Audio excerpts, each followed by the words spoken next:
প্রয়োজনে রেকর্ড করে নেবেন আজকে আমাদের ইসলামের দুর্দশা কেন হলো। এটার জন্য অন্যতম একটা কারণ আমরা ব্যর্থ। আজকে যারা ধর্মনিরপেক্ষতার কথা বলে, যেমন আওয়ামী লীগ, ছাত্রলীগ, যুবলীগ, আওয়ামী লীগ, তার অত্যন্ত আবেগের সাথে স্পষ্ট ভাষায় সুন্দর করে পৃথিবীর মানুষকে বোঝাতে চায় মানুষের অর্থনৈতিক মুক্তি, মানুষের সাম্য, মৈত্রী, ভালোবাসা, কল্যাণ, জাতির দেশের কল্যাণ ধর্মনিরপেক্ষতা মতবাদের ভিতরে আছে। আসেন সবাই আমাদের পতাকা তলে আবদ্ধ হন, আমাদের হাতকে শক্তিশালী করুন, আমরা আপনাদেরকে সুখী সমৃদ্ধ একটি জাতি, একটি সমাজ উপহার দেব। আবার যারা জাতীয়তাবাদ করে, বিএনপি, যুবদল, ছাত্রদল, বিএনপি, তারা বলে পৃথিবীতে আমরা শান্তি এনে দেব জাতীয়তাবাদ দিয়ে। এই জাতীয়তাবাদ এই জাতিকে মুক্তি দেবে, কল্যাণ দেবে, এই জাতিকে নিরাপত্তা দেবে, অর্থনীতির নিরাপত্তা, জীবনের নিরাপত্তা, সম্পদের নিরাপত্তা, নানান কথা তারা বলে বেড়ায়। এবার আসেন যারা সমাজতন্ত্র করে, সমাজতান্ত্রিক আন্দোলন যারা করে, তারা বলে গাছতলার পাঁচতলায় যে ডিসপ্যারিটি, বৈষম্য, কেউ থাকবে গাছতলায়, কেউ থাকবে সাততলায়, তা হবে না। সব মানুষ all are you will be equal, সবাই হবে সমান। এই জন্য সমাজতন্ত্রের আন্দোলন যারা করে তারাও মাইর খায়, জেল খাটে, কষ্ট হরে, রক্ত দেয়, অনেক আন্দোলন করে। তারাও জাতিকে বুঝাইতে চায় সমাজতান্ত্রিকের সৌন্দর্য এবং গোটা পৃথিবীকে মুক্তি তারাই এনে দিতে পারবে। এইটা বলে তারা তাদের পতাকা তলে সবাইকে আহ্বান করে। কথা কি আমার শুনতেছেন আপনারা? তারপরে আসবেন পুঁজিবাদ।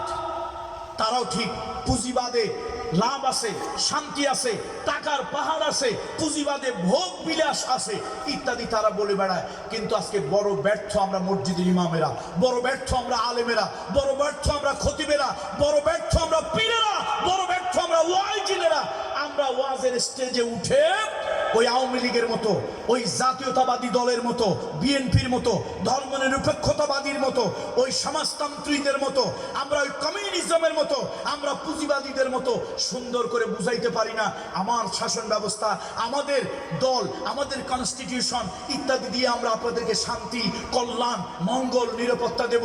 তারা যেরকম বুঝায়, এদেশের আলেম ওলামারা, পীর মাশায়েখেরা, এদেশের ইসলামপন্থীরা ইসলামের সৌন্দর্য জাতিকে ওইভাবে বুঝাইতে ব্যর্থ। তারা ইসলাম বলতে আসলেই কেউ জামাত ইসলাম, কেউ হেফাজত ইসলাম, কেউ হানাফি, কেউ শাফিঈ, কেউ মালিকি, কেউ হাম্বলি, কেউ কিয়ামি, কেউ বেকিয়ামি। তারা দলের, গোত্রের, মানহাজের, মাসলাকের তারা সৌন্দর্য তুলে ধরে। আজকে ইসলামের সৌন্দর্য, ইসলাম হচ্ছে সায়েন্টিফিক, ইসলাম হচ্ছে অথেন্টিক, ইসলাম যৌক্তিক। ইসলামের মতো আমি আল্লাহর কসম করে বলি, যতটুকু পড়াশোনা করেছি আল্লাহর কসম করে বলি, মতবাদের দিক থেকে, শান্তির দিক থেকে, সাম্যর দিক থেকে, ভ্রাতৃত্বের দিক থেকে, কল্যাণের দিক থেকে আল্লাহর কসম, আল্লাহর কসম, আল্লাহর কসম, ইসলামের মতো শ্রেষ্ঠ নিয়ামত, ইসলামের মতো শ্রেষ্ঠ মতবাদ পৃথিবীতে আরেকটা নাই। আমি ঢাকা বিশ্ববিদ্যালয়ে অল্প দিনের জন্য হলো রাষ্ট্রবিজ্ঞানের একজন ছাত্র ছিলাম। আমি কার্ল মার্কস, প্লুটো, কোপার্নিকাস, কিপলক, Rousseau, Voltaire, Maxim Gorky, Bertrand Russell, Shakespeare, Rabindranath Thakur, Saratchandra, Falguni, Sunil Gangopadhyay, Imdadul Haq Milon, Taslima Nasrin, Humayun Azad, Humayun Ahmed, Zafar Iqbal, কম বেশি পৃথিবীর অনেক লেখক, দার্শনিক, সাহিত্যিক কম বেশি অনেক পড়েছি। বিশ্বাস করুন, বিশ্বাস করুন, একটা পীরের ছেলে হয়ে সে হিসাবে নয়, একটা মানুষ হিসাবে বলি, আল্লাহর কসম, ইসলামের মতো যৌক্তিক, ইসলামের মতো অথেন্টিক, ইসলামের মতো সৌন্দর্য, ইসলামের মতো মহত্ব, ইসলামের মতো বড়ত্ব, ইসলামের মতো শ্রেষ্ঠত্ব পৃথিবীতে আর কোনো মতবাদে নাই। কিন্তু দুর্ভাগ্য, সে ইসলামটাকে সুন্দর করে আমরা মানুষের সামনে উপস্থাপন করতে পারি নাই, আমরা ব্যর্থ হয়েছি। আজকে যারে দাওয়াত দেবেন, হুজুর যে মানা ওয়াজ হবে ওই মানা। আমাদের তো দরকার ছিল ইসলামের কথা বলা। কার কথা বলা দরকার ছিল? ইসলামের সৌন্দর্য যদি তুলে ধরতে পারতাম, সারা দুনিয়া ইসলামের পতাকা তলে আবদ্ধ হতো। আসুন, আসুন, কল্যাণময় ইসলামের কথা বলি, কল্যাণময় ইসলামের কথা বলি, মানবতার ইসলামের কথা বলি, যৌক্তিক ইসলামের কথা বলি, সায়েন্টিফিক ইসলামের কথা বলি, শান্তির ইসলামের কথা বলি, মানবতার ইসলামের কথা বলি, আল্লাহ ইসলামের কথা বলি। এই ইসলামের মতো, ইসলামের প্রতিদ্বন্দ্বী, ইসলামের সমকক্ষ, ইসলামের সমপর্যায়ে পৃথিবীতে আর কিছুই হতে পারে না। তাহলে আজকের থেকে আমাদের আন্দোলন হবে ইসলামের আন্দোলন। কিসের আন্দোলন বলে? কিসের আন্দোলন হবে? আমরা কে কোন দলের, কে কোন মানহাজের, কে কোন মাযহাবের এইটা না।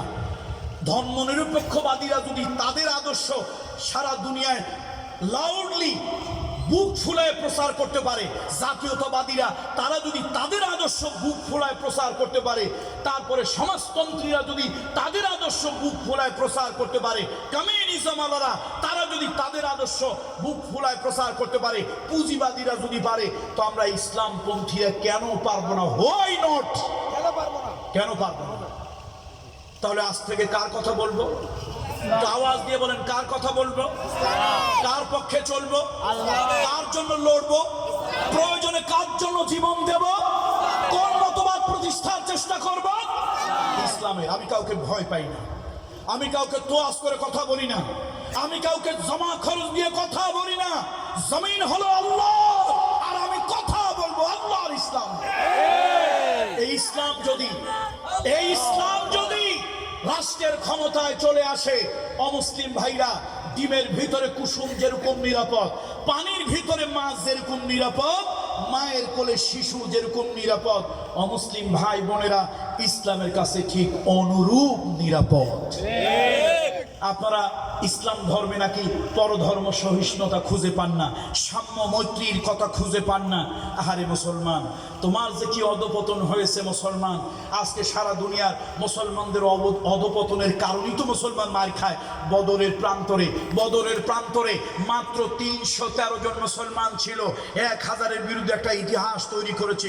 উহুদের মাঠে মাত্র 650 মুসলমান সম্মুখ সমরে অবতীর্ণ হয়েছিল, আর আব্দুল্লাহ ইবনে জিয়াদের নেতৃত্বে 50 জন তীরন্দাজ শুধু পাহাড়ের উপরে বসেছিল। এই 650 আর হলো গিয়ে 50-700 মানুষ ইতিহাস সৃষ্টি করেছিল উহুদের যুদ্ধে। যদিও পরবর্তীতে আবার মুসলমানেরা নির্যাতিত হয়েছিল আল্লাহ নবীর একটা ফরমান না মানার কারণে। বদর, উহুদ, খন্দক, হুনাইন, তাবুক, কোন জায়গায় মুসলমান। গত অক্টোবর মাসে আমি জর্ডান গিয়েছিলাম। জর্ডানের ক্যাপিটাল সিটি আম্মান থেকে 125 কিলোমিটার দূরে আমি একটা জায়গায় গিয়েছি, জর্ডানের ক্যাপিটাল সিটি আম্মান থেকে। সেখানে একটি জায়গা আছে মোতা নামক প্রান্তর। যেই মোতা নামক প্রান্তরে আজ থেকে, এই যে আপনারা বিজ্ঞানের যুগে মোবাইলে লাইভ দেন না, অনেকে লাইভ দেন না। আজকে 1400 বছর আগে মদিনার মসজিদে এক মহামানব লাইভ করেছিলেন, লাইভ প্রোগ্রাম। সে মোবাইলের লাভ, টেলিফোনের, টেলিগ্রাফের, টেলিভিশনের লাইভ ব্রডকাস্ট, লাইভ নয়, মুহাম্মদ রাসূলুল্লাহ নিজে লাইভ করেছিলেন একটা। আজ থেকে 1450 বছর আগে মোতা নামক প্রান্তরে 1 লক্ষ রোমক সৈন্যদের বিরুদ্ধে মাত্র 3000 মুসলমান গিয়েছিল। আল্লাহ নবী চোখ বেয়ে টপ টপ করে পানি পড়তেছে। নবীজি মদিনার মসজিদে নববীর মেম্বারের উপরে বসা। আল্লাহর হাবিব বলতেছেন, সাহাবীরা তোমরা দোয়া শুরু করো। এই যে আমার সাহাবীরা তৈরি হচ্ছে রোমকদের সাথে লড়াই করতে জন্য যাবে। এই যে আমার সন্তান, আমার পালক পুত্র যায়েদ বিন হারিসা, এই যে তরবারি নিয়ে সামনে এগিয়ে গেল, এই যে বীর দর্পে এগিয়ে গেল, এই যে কাফেররা তাকে আক্রমণ করলো, আক্রমণ সে প্রতিহত করতে পারলো না, সে শাহাদাতের পেয়ালা পান করলো। সাহাবীদের মধ্যে কান্নার রোল পড়ে গেল। রাসূলের চোখ বেয়ে টপ টপ করে পানি পড়ছে। সাহাবীরা ধৈর্য ধারণ করো। এবার আমার চাচাতো ভাই জাফর বিন আবি তালিব, এবার তিনি এই যে ঝান্ডা নিয়ে এগিয়ে যাচ্ছে, জাফর ঝান্ডা নিয়ে এগিয়ে যাচ্ছে, তরবারি নিয়ে এগিয়ে যাচ্ছে। শত্রুরা তাকে ঘিরে ধরেছে, বীর দর্পে তিনি যুদ্ধ করতেছে। নবীজি মদিনায় মসজিদে নববীতে লাইভ ব্রডকাস্ট করছেন। রাসূলুল্লাহ সাল্লাল্লাহু আলাইহি ওয়াসাল্লাম মোতার যুদ্ধে লাইভ করছেন। আল্লাহ নবী বাস্তব বলতেছেন। সাহাবীরা কেঁদে কেঁদে জারজার হয়ে গিয়েছে। সেই মোতার যুদ্ধের সেই প্রান্তরে গিয়ে আমার শরীরের লোমগুলি দাঁড়িয়েছে। সেই জীবন্ত শহীদ আব্দুল্লাহ বিন রওয়াহা, যায়েদ বিন হারিসা, জাফর বিন আবি তালিব, তাদের কবরের কাছে যখন দাঁড়িয়েছি, আমার অনুভূতি আমি ধরে রাখতে পারছি না। এই সেই মুসলমান যারা সুপার পাওয়ার, এখন যেরকম পৃথিবীতে আমেরিকা, জাপান, জার্মান, রাশিয়া পৃথিবীর সুপার পাওয়ার, সেই সময় পৃথিবীতে সুপার পাওয়ার ছিল রোম। সেই রোমকদের প্রশিক্ষণ প্রাপ্ত 1 লক্ষ সেনাবাহিনীর সঙ্গে মাত্র 3000, দ্যাট মিনস ফিউ নাম্বার। এই সামান্য সংখ্যার মুসলমানেরা 3000-এর বিরুদ্ধে লড়ার জন্য এসেছে। আল্লাহ নবী বললেন, আমার কলিজার টুকরা যায়েদ বিন হারিসা, সে শহীদ হয়ে গেছে। জাফর বিন আবি তালেব ঝান্ডাটা নিয়ে সামনের দিকে এগিয়ে যাচ্ছে। আমি দেখতে পাচ্ছি শত্রুরা জাফরের ডান হাতে কোপ মেরেছে, হাতটা কেটে পড়ে গিয়েছে। কালেমার ঝান্ডাটাকে ডান হাতে নিয়ে কৌশল করে আগাচ্ছে। আর এক হাতের মধ্যে কোপ দিয়েছে, ওই হাতটা পড়ে গেছে কাটা। দুইটা হাত দিয়া জাফর বিন আবি তালেব কালেমার ঝান্ডাটাকে বুকের সঙ্গে জড়ায় ধরেছে। তার কারণ হলো ইতিপূর্বে একজন সেনাপতি, ইতিপূর্বে একজন আমির মারা গিয়েছে। আমিও যদি এই মুহূর্তে মারা যাই, শহীদ হয়ে যাই, সাহাবীদের মন ভেঙে যাবে, যুদ্ধের ময়দান থেকে তারা পালাবে। জাফর বিন আবি তালেব কাটা দুইটা হাত দিয়া বুকের সঙ্গে কালেমার পতাকাটাকে জড়ায় ধরে রাখলেন, সামনের দিকে অগ্রসর হলেন। বিশ্ববিখ্যাত রোমকদের সৈন্যরা যুদ্ধের রীতিনীতি ভঙ্গ করে, যুদ্ধের কিছু রুলস রেগুলেশন আছে সেগুলি ভঙ্গ করে তারা ঘোড়ার উপরে, বাহনের উপরে আক্রমণ করলো। জাফর বিন আবি তালেব মুখ থুবড়ে পড়ে গেল, আর তিনি নিজেকে ঠিক রাখতে পারলেন না, আনব্যালেন্সড হয়ে গেলেন। আল্লাহ নবী কাঁদে আর কয়, আমার জাফর বিন আবি তালেব জমিনে ভূপাতিত হয়ে গেছে। সংবাদ চলে গেল মুসলিম শিবিরে, ও মুসলমানেরা, তোমাদের দুইজন সেনাপতি দুনিয়া থেকে বিদায় হয়ে গেছে, তোমাদের তৃতীয় সেনাপতি কে আছে তারে পাঠাও। তৃতীয় সেনাপতি ছিল টকবগে তরুণ একজন যুবক, একজন টকবগে তরুণ যুবক, সুঠামদেহী সুন্দর চেহারাওয়ালা একজন যুবক। আমরা পড়েছি ইতিহাসে, এই যুবকটার একটা স্বভাব ছিল, চরিত্র ছিল, অভ্যাস ছিল। সে ছিল একজন পল্লী কবি, সে ছিল একজন আপনার স্বভাব কবি। গ্রামে দেশে কিছু লোক আছে, মিলায় মিলায় কথায় ছন্দ দিয়ে কথা বলে, মিলায় মিলায় কথা বলে, কথার মধ্যে মিল রেখে কবিতার মতো কথা বলে। হযরত আব্দুল্লাহ বিন রাওয়াহা তিনি ছিলেন একজন পল্লী কবি, চারণ কবি, স্বভাব কবি। যা বলতেন মিলায় মিলায় ছন্দ দিয়া বলতেন। নতুন বিবাহ করেছেন, বউটারে ঘরে রেখে আল্লাহ রসুলের ডাকে সাড়া দেওয়ার জন্য জিহাদের ময়দানে তিনি এসেছেন। ও মুসলমান, ও আমার লোহাগাড়ার বাসীরা, সাতকানিয়াবাসী, চট্টগ্রামবাসী, ভালো করে শোনেন। যুদ্ধের ময়দানে জীবন সামনে রেখে, মৃত্যু সামনে রেখে নির্ভয় যারা আল্লাহর রাস্তায় এগিয়ে যেতে পারে, ওই জাতি আর কেউ নয়, ওই জাতির নাম মুসলমান। বন্ধুরা আমার, আব্দুল্লাহ বিন রাওয়াহার কবরের জিয়ারত করতে গিয়া আমি আমার আবেগ ধরে রাখতে পারি নাই, আমার শরীরের লোমগুলো যেন দাঁড়ায় গেল। আমি কবর জিয়ারত করে সালাম দিয়ে গাড়িতে উঠলাম, কিন্তু আমাকে কে যেন টেনে ধরলো, আমি যেন আর যেতে পারি না। আমার কলজার মধ্যে কে যেন রশি দিয়ে বেঁধে দিল। আমি গাড়ি থেকে নামলাম, আবার কবরের কাছে চলে গেলাম। ওই জিন্দা শহীদের কবরে গিয়া আবার সালাম দিলাম। ওই কবিতাটার দিকে লক্ষ্য করলাম। ও যুবকেরা, ভালো করে শোনো, মৃত্যু সামনে জেনে হাসি মুখে কবিতা পড়তে পারে, এ জাতি আর কেউ নয়, সে জাতির নাম হলো মুসলমান। হযরত আব্দুল্লাহ বিন রাওয়াহা সামনে মৃত্যু জেনে তারপরও বিদর্পে যিনি কবিতা রচনা করছিলেন, নিজে নিজে কবিতা রচনা করছেন, আর ওই কবিতা মুখ দিয়ে উচ্চারণ করতেছেন। তার জবান থেকে কবিতা শুনে ওই কবিতা যারা মুখস্থ রেখেছিল, ওর কিছু লাইন এখনো তার কবরের কাছে লেখা আছে। আমার হৃদয় মানে না। সালাম দিলাম, কবিতার দিকে তাকাইলাম, কবিতা পড়লাম, আবার গাড়িতে উঠলাম। দিল আমার মানে না, কলিজা আমার ছিঁড়ে যায়। আবার গাড়ি থেকে লাফ দিয়ে নেমে গেলাম। আমার সাথীরা কে কি বলবে, আমারে পাগল বলে বলুক, আমি তো সহ্য করতে পারতেছি না। আমি আবার গাড়ি থেকে লাফ দিয়ে নেমে গেলাম, আবার দৌড়ায় চলে গেলাম সেই খবরের কাছে গিয়ে আবার দাঁড়াইলাম, আবার ওই সাহাবীকে সালাম দিলাম। ও সাহাবী, তুমি তো সেই সাহাবী, নতুন বউ ঘরে রেখে তুমি টকবগে তরুণ মদিনার একজন সুদর্শন যুবক। তোমার ব্যাপারে আরবি সাহিত্যের হিস্ট্রি অফ দ্য আরবিক লিটারেচারে আমি তোমার ব্যাপারে পড়েছি। তুমি ছিলে একজন চারণ কবি, তুমি ছিলে একজন স্বভাব কবি, তুমি ছিলে একজন পল্লী কবি। মৃত্যুরে সামনে জেনে নির্ভয়ে কবিতা তুমি পড়েছ। না জানি তুমি কত বড় কলিজাওয়ালা ইমানওয়ালা মুসলমান ছিলে। বন্ধুরা আমার, 1 লক্ষ রোমকদের বিরুদ্ধে 3000 লড়েছে, শাহাদাত বরণ করেছে। কেউ কেউ ভেগে যাওয়ার চিন্তা করছিল, কেউ কেউ ভেগে যাওয়ার চিন্তা করেছে। বয়স্ক সাহাবীরা বলে, এই খবরদার, ভেগে যাওয়ার চিন্তা কেউ করবা না। নবীজি বলেছেন, জিহাদের ময়দান থেকে পালিয়ে যাওয়া কবিরা গুনাহ। হয় আমরা মারা যাব, শহীদ হয়ে আল্লাহর জান্নাত নিশ্চিত করব, না হলে আমরা গাজী হিসেবে গাজীর ভেসে ফিরে যাব, তবু আমরা যুদ্ধের ময়দান থেকে পালাবো। এই বলে তারা প্রাণপণ যুদ্ধ করলেন। চতুর্থ সেনাপতি নিযুক্ত করলেন মশওয়ারার ভিত্তিতে। বিজয়ের রাজটিকা আল্লাহ তাআলা যার ললাটে দিয়ে দিয়েছিলেন, যার ভাগ্য ললাটে আল্লাহ তাআলা বিজয়ের রাজটিকা দিয়ে দিয়েছিলেন, তিনি জগৎ বিখ্যাত বীর, জগৎ বিখ্যাত যোদ্ধা, জগৎ বিখ্যাত সমরবীর খালিদ বিন ওলীদ। কোন যুদ্ধে আল্লাহ তাআলা তাকে পরাজয় দেয়নি। সে খালিদ বিন ওলীদ 4th নম্বরের সেনাপতি হলো। তরবারি হাতে নিয়ে যুদ্ধের কৌশল চেঞ্জ করলো, যুদ্ধের কৌশল চেঞ্জ করলো। বলে, এই সাহাবীরা, আমরা এখন এটম বোমা মারবো, কিছু মিসাইল মারবো। কি মারবো বলেন তো? কথা কয় না। যুদ্ধের কৌশল, তরবারি দিয়ে এখন আর চলবে না, তরবারি দিয়ে এখন আর যুদ্ধ হবে না। তরবারি দিয়ে যুদ্ধ করে বিগত 2 দিন 3 আমরা কোনো বিজয় আনতে পারিনি, আমরা টিকে থাকতে পারিনি, আমাদের সেনাপতিদেরকে বাঁচাতে পারিনি। এখন তরবারির যুদ্ধ নয়, আমাদের যুদ্ধ হবে মিসাইলের যুদ্ধ, যুদ্ধ হবে অ্যাটম বোমের যুদ্ধ, যুদ্ধ হবে পাওয়ারের যুদ্ধ।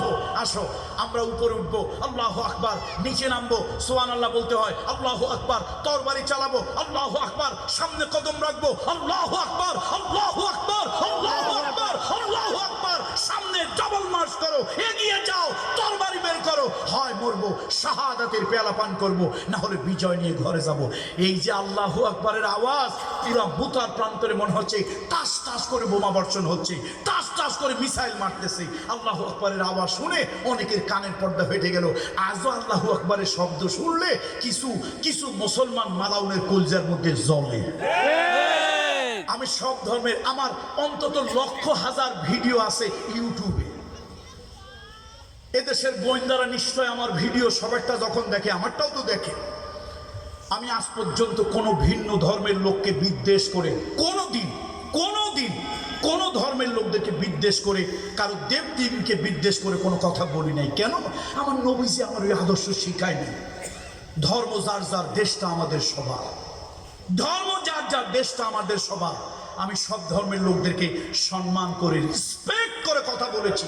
এবং সাম্প্রদায়িক সম্প্রীতির ব্যাপারে আমার যে ভিডিও বক্তব্য, কোটি কোটি জনতা সারা পৃথিবীতে দেখেছে।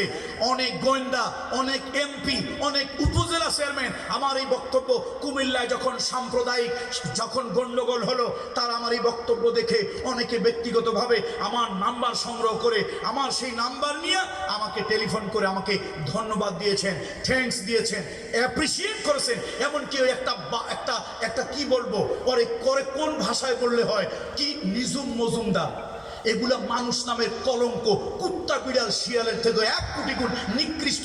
এরা হলো জ্ঞান পাপী, নাস্তিক। ওই শয়তানটাও আমারে টেলিফোন করে, ওই শয়তানটাও তার পেজে আমার এই বক্তব্য দিয়ে আমাকে অ্যাপ্রিসিয়েট করেছে। আমি সাম্প্রদায়িক সম্প্রীতির পক্ষে সবসময় কথা বলি, কিন্তু দুঃখের ছাড়া আজকে একটা কথা আমাকে বলতে হয়। আল্লাহু আকবারের স্লোগান, এটি কি কোনো বিশেষ দলীয় স্লোগান? এদেশের প্রদীপেরা খুব বেড়েছে, এদেশের প্রদীপেরা খুব বেড়েছে। বাংলাদেশের ব্যাংকগুলোতে গেলে প্রদীপের গোষ্ঠী ছাড়া আর কোনো অফিসারই বাংলাদেশে নাই। 2টা সেক্টরে 100 যদি অফিসার হয়, তার মধ্যে 95-98 জন হিন্দু, বাকি 5 জন মুসলমান। 2টা সেক্টর। আমি চ্যালেঞ্জ দিয়ে বলতেছি, কারো যদি আমার কথায় চুলকানি অ্যালার্জি হয়, তাহলে তিনি ভালো করে 2 মাস 5 মাস আগে থেকে 1 বছর 5 বছর ইতিহাস করেন। একটা হলো ব্যাংকিং সেক্টর, আর একটা হলো শিক্ষা ডিপার্টমেন্ট, শিক্ষার যে ক্ষেত্র। এখানে দুনিয়ায় কি বাংলাদেশে অফিসার নাই? সব অফিসার হিন্দু। তার কারণ কি? শিক্ষা ব্যবস্থাটাকে ধ্বংস করে এই জাতিকে পঙ্গু বানানোর জন্য। আর একটা, আমার দেশের অর্থনীতিকে বিদেশিদের হাতে তুলে দেওয়ার জন্য, চোরগুলোকে শেল্টার দেওয়ার জন্য, বিদেশের টাকা পাচারকারীদের নিরাপত্তা দেওয়ার জন্য এই কাজগুলি করা হয়েছে। আমি আবার বলি, অন্য ধর্মের লোকদেরকে আমি সবসময় সম্মান করে, ইজ্জত দিয়ে কথা বলি। আমার কথা সাম্প্রদায়িক সম্প্রীতির ব্যাপারে, সাম্প্রদায়িক উস্কানির ব্যাপারে নয়। কিন্তু আমার বড় কষ্ট লাগলো, ঢাকার পল্টনের একজন পুলিশের উপকমিশনার, কি জানো, প্রদীপ কুমার সরকার, তিনি টেলিভিশনে সাক্ষাৎকার দিলেন। আল্লাহু আকবার স্লোগান নাকি দলীয় স্লোগান। এদেশের হুজুরেরা মসজিদের ইমামদার হবে কেমনে, মসজিদের খতিবেরা এই বিষয়টা নিয়ে কোনো প্রতিবাদ করতে সাহস করেন নাই। হুজুরেরা, আলিয়া মাদ্রাসার হুজুরেরা তো অর্ধেক পঙ্গু হয়ে গেছে, তারা কোনো হক কথা বলে না, তাদের এমপিও চলে যাবে। আল্লাহরে যা ডরায়, আখেরাত জাহান্নামকে যা ডরায়, তার থেকে বেতন বন্ধ হয়ে যাওয়াকে আরো 100 গুণ বেশি ডরায়। আলিয়া মাদ্রাসার হুজুররা তো কথা মুখ দিয়ে বলেই না, বেরই করে না, জবান বন্ধ হয়ে গেছে তাদের। বন্ধুরা আমার, এই প্রদীপ কুমার সরকারের বিরুদ্ধে আমি একা প্রতিবাদ করেছি জীবনের ঝুঁকি নিয়ে। আমি বলেছি এই প্রদীপদের জিহ্বা টেনে ছিঁড়ে ফেলা দরকার। আল্লাহু আকবার। আমার ধর্মের বিধান, আমি যখন জন্মগ্রহণ করেছি তখন আমার রসুলের বিধান, ছেলে হোক মেয়ে হোক, ডান কানে কি শোনাতে হবে? আজানের প্রথম শব্দ কি? বাম কানে ইকামত শোনাতে হবে। ছেলে হোক মেয়ে হোক, রাসূলুল্লাহর বিধান, ডান কানে আজান শুনিয়ে দাও, বাম কানে ইকামত শুনিয়ে দাও, তাকে জানিয়ে দাও সদ্য প্রসূত নবজাতক, তোমার জীবনের আজান শেষ, তোমার জীবনের ইকামত শেষ, এখন বাকি আছে তোমার জীবনের জানাজার নামাজ। তাহলে আজানের প্রথম শব্দ কি? ইকামতের প্রথম শব্দ কি? আপনার জীবনে জানাজা হবে, ইমাম সাহেব মসজিদের খাট আপনার ঘরে পালকি হিসাবে আসবে, ওই পালকিতে আতর লোবান দিয়া, সাবান দিয়া গোসল করাইয়া, আপনাকে কাফনের কাপড় পরাইয়া, সাদা কাপড়ের দুলা সাজাইয়া, ওই মসজিদের খাট নামক পালকিতে চড়াইয়া কবর নামক দেশে আপনাকে চালান দেবে। ইমাম সাহেব সিনা বরাবর এসে একটা তাকবীর দেবেন, আজান নাই, ইকামত নাই, একটা তাকবীর দেবেন। সে তাকবীরটা কি? আমার প্রশ্ন হলো, মুসলমানের ছেলে হোক মেয়ে হোক, জন্মের পরে ডান কানে আল্লাহু আকবার, বাম কানে আল্লাহু আকবার, মসজিদে 5 বার 5 ওয়াক্ত আল্লাহু আকবার, ইমাম সাহেব তাকবীরে তাহরিমা বলেন আল্লাহু আকবার, জানাজার খাট সামনে নিয়ে ইমাম সাহেব সিনা বরাবর, কোন মাযহাবে বুক বরাবর দাঁড়িয়ে বলে আল্লাহু আকবার। তাহলে আল্লাহু আকবার জন্মের পর থেকে মৃত্যু পর্যন্ত এই আল্লাহু আকবারের স্লোগান যারা দলীয় স্লোগান বলে, ওরা মুসলমান নামধারী কুলাঙ্গার, মুসলমান নামধারী কুলাঙ্গার। আর আমরা সতর্ক করে দিতে চাই, 90% মুসলমানের ট্যাক্সের পয়সা দিয়া যে পুলিশকে বেতন দেওয়া হবে, ওই পুলিশ দলীয় পুলিশ হয়ে বিদেশি সামসাগিরি করে ভিন্ন ধর্মের লোকদেরকে কোরআন হাদিসের ব্যাপারে উস্কানিমূলক বক্তব্য রাখবে, এমন পুলিশ অফিসারকে এদেশের তৌহিদি জনতা পার নিচে পিষে একাকার করে দিবে। শোনো, ভালো করে শোনো, আমরা শায়েখ আব্দুর রহমান বাংলা ভাইয়ের মতো বোমা মারা হুজুর না। আমরা তোমাদেরকে শায়েস্তা করতে পারি সহজে, বোমা মারা লাগবে না, AK-47 রাইফেল লাগবে না। এদেশের 90% মুসলমান যদি বলে আমি ইমানে এক মুসলমান, 90% মুসলমান নিয়ে যদি আমরা সুন্নাত তরিকায় প্রস্রাব করি, বাচ্চা পোলাপান কয় মতে, এই সুন্নাত তরিকায় যদি আমরা মতি, 90% মুসলমান যদি সুন্নাত তরিকায় প্রস্রাব করে, এই প্রদীপ কুমারের সরকার আর ওদের সেলা সামুন্ডা ভেসে প্রস্রাবের বানের পানিতে ভেসে বঙ্গোপসাগর পার হইয়া ওর মামু বাড়ি চলে যায়। আমরা খেপি না, খেপাইও না, আমরা খেপি না, খেপাইও না, আমাদের ঈমান আর আকীদার শব্দগুলোর মধ্যে আঘাত করিও না। তাহলে আল্লাহু আকবার দলীয় স্লোগান? আল্লাহু আকবার কোন দলের আওয়াজ? কোন দল যদি দেয় এটা তার ব্যাপার, তোমরাও দাও। যদি আল্লাহু আকবার কোনো কেউ মনে করে দলীয় স্লোগান, এটা দেওয়া যাবে না, ওই নেতা ওই দলকে 3 তালাকে বাইন দেন। আল্লাহু আকবার যেখানে আমরা থাকবো সেখানে, আল্লাহু আকবার নাই যেখানে আমরা নাই সেখানে। যদি তোমার এতই অ্যালার্জি চুলকানি হয় তো তুমি মরার আগে বলে দিও হরে কৃষ্ণ হরে গোবিন্দ রে এনে আল্লাহু আকবার ছাড়া আমার জানাজাটা পড়াই দিও। আল্লাহু আকবার ছাড়া তোমার তো অপছন্দ লাগে, তো তোমার জানাজা হবে কেমনে? তোমার জানাজা হওয়ার কোন উপায় আছে? উপায় আছে? দুঃখ লাগে বন্ধুরা, আসুন, ঘুমায় থাকবেন না প্লিজ, ঘুমায় থাকবেন না, সজাগ হন, সচেতন হন, জাগ্রত হন। দেশটা আমার, ধর্ম যার যার তার, দেশটা আমার সবার। এ দেশের যত নাগরিক আছে সবার অধিকার আমার। আমি তো স্পষ্ট